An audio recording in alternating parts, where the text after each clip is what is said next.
అది వ్యవస్థలో లోపం. పర్మిషన్ లేదు అసలు కోవా బన్ అనే పదం దానికి వాడకూడదు. అందులో కోవా ఏమి లేదు. అది ఓన్లీ రవ్వ బన్ అది. మరి రవ్వ బన్నికి హలాల్ సర్టిఫికేట్ ఉందా లేదా అనేది వాళ్ళు చెప్పాలి. హలాల్ సర్టిఫికేట్ లేకుండా వాళ్ళు ఎందుకు అమ్ముతున్నారు? నాగబాబు గారు సపోర్ట్ చేయడానికి కేవలం కారణం ఏంటంటే ముస్లింలు ఓట్లు పొందాలనేటువంటి రాజకీయమే. కేవలం రాజకీయ కారణాలతో ఆయన సపోర్ట్ చేస్తున్నాడు.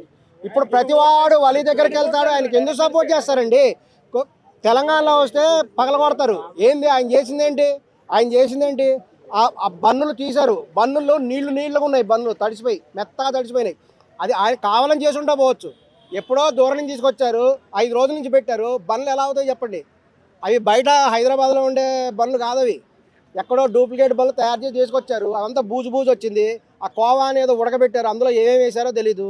రవ్వ అంటున్నారు, కానీ రవ్వ ఏమై ఉండదు. ఈ మధ్య కిలో బియ్యం రూపాయి పథకం వచ్చింది కదా. ఆ బియ్యాన్ని కొని దాన్ని రవ్వ చిత్రహింసలు చేసి అదేదో పౌడర్ వేసుకుంటారు. ఇవన్నీ వేసి ఏదో పులవ పెట్టి అది పూసిస్తున్నారు. కొంచెం చక్కెర వేసి ఉంటారు తీయకుండానికి. ఇవన్నీ జనాలకి ఇస్తే ఎవరికైనా లూజ్ మోషన్లు పట్టుకుంటే ఎవడు రెస్పాన్సిబిలిటీ?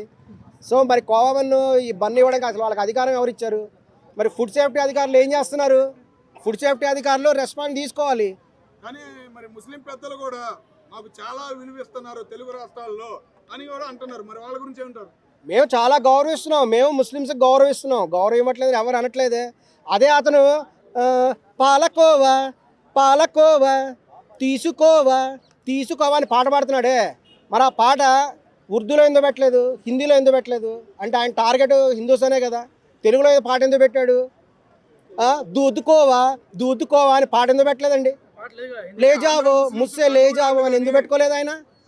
కేవలము హిందువుల టార్గెట్ పెట్టాడు. అది అసలు ఆయన తప్పు. ఫస్ట్ హలాల్ అనేది చేసి ఉండాలి.